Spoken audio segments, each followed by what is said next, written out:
तर दहशतवाद्यांना पोसणाऱ्या आणि दहशतवादाला थारा देणाऱ्या पाकिस्तानला चांगलाच धडा शिकवण्याचा निर्धार आता भारताने केलाय। दहशतवाद विरोधातल्या लढाईमध्ये भारताला आंतरराष्ट्रीय स्तरावरती सुद्धा वाढता पाठिंबा मिळतोय, तर दुसरीकडे पाकिस्तानच्या आर्थिक कोंडीचे प्रयत्न सुद्धा भारताकडून सुरू झालेत। त्यामुळे आर्थिक संकटात असलेल्या आधीच आर्थिक संकटात असलेल्या पाकिस्तानच्या अडचणी चांगल्याच वाढणार आहेत। पाकिस्तानची भारताकडून कोंडी,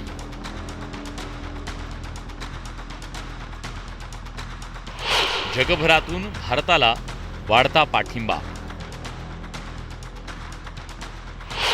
पाकिस्तानच्या आर्थिक नाड्या वळल्या।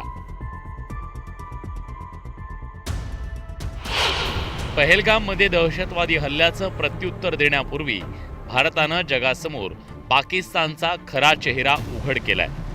त्यामुळे जागतिक पातळीवर भारताला पाठिंबा वाढत असल्याचं चित्र आहे।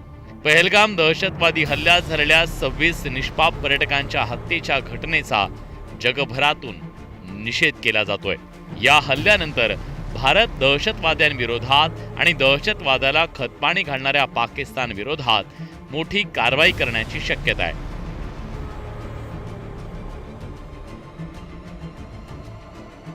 भारताच्या या दहशतवादाविरोधातल्या लढाईत जागतिक महासत्ता असलेल्या अमेरिकेनं भारताला एक प्रकारे पाठिंबा दिलाय। पहलगाममधील दहशतवादी हल्ल्यानंतर भारत संयमानं उत्तर देईल अशी अपेक्षा अमेरिकेचे उपराष्ट्राध्यक्ष जेडी व्हान्स यांनी व्यक्त केली आहे।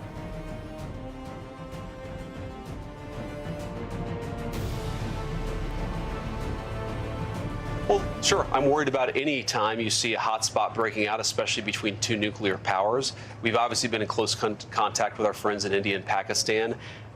Our hope here is that India responds to this terrorist attack in a way that doesn't lead to a broader regional conflict. विशेष म्हणजे पहलगाममध्ये हल्ला झाला तेव्हा जेडी व्हान्स यांच्या कुटुंबासह ते भारत दौऱ्यावर होते। एक प्रकारे दहशतवाद्यांनी भारतासोबतच अमेरिकेलाही इशारा देण्याचा प्रयत्न केला होता। या पार्श्वभूमीवर व्हान्स यांच्या वक्तव्याला मोठं महत्त्व प्राप्त झालंय। अनेक देशांनी भारताला पाठिंबा दर्शवलाय। अशातच आधीच भिके कंगाल असलेल्या पाकिस्तानच्या आर्थिक कोंडीचा भारताकडून प्रयत्न केला जातोय। And we hope, frankly, that Pakistan, to the extent that they're responsible, cooperates with India to make sure that the terrorists, sometimes operating in their territory, are hunted down and dealt with. That's how we hope this unfolds. We're obviously in close contact. We'll see what happens. दहशतवाद विरोधातल्या लढाईत जगभरातील अनेक देशांनी भारताला पाठिंबा दर्शवलाय। अशातच आधीच भिके कंगाल असलेल्या पाकिस्तानच्या आर्थिक कोंडीचा भारताकडून प्रयत्न केला जातोय।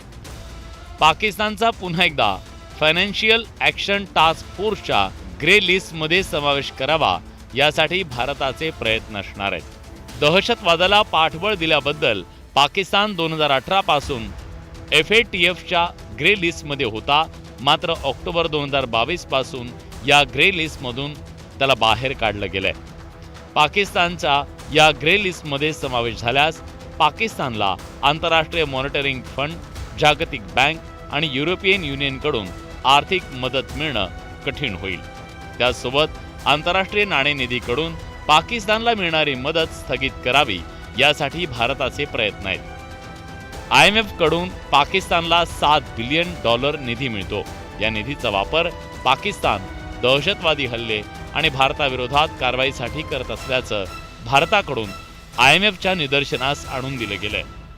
भारताचा प्रयत्न असा आहे की आपल्या मित्र देशांना सोबत घेऊन पाकिस्तानचा या हल्ल्यातील सहभाग उघडा पाडून पाकिस्तानची आर्थिक नाकेबंदी करणं, याच्यामध्ये FATF फायनान्शियल ॲक्शन टास्क फोर्सच्या अंतर्गत पाकिस्तानला पुन्हा एकदा करड्या यादीत टाकून पाकिस्तानमध्ये होणारी गुंतवणूक आणि पाकिस्तानला मिळणारी मदत कमी करणं।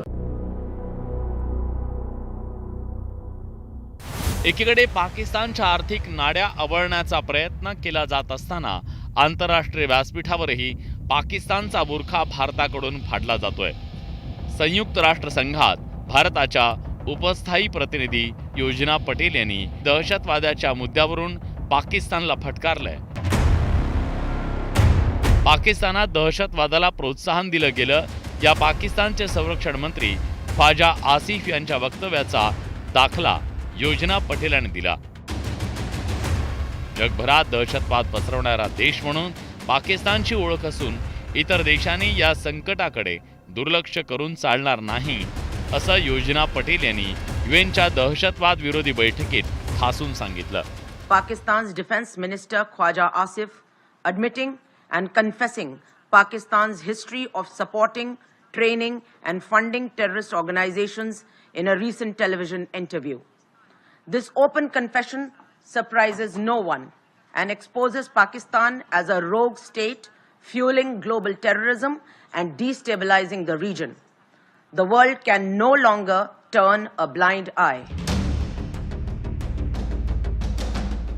दहशतवादाला पोचणाऱ्या पाकिस्तानचा खरा चेहरा जगासमोर उघडा पडण्याचा आणि पाकिस्तानची आर्थिक नाकेबंदी करण्याचा भारताचा प्रयत्न आहे.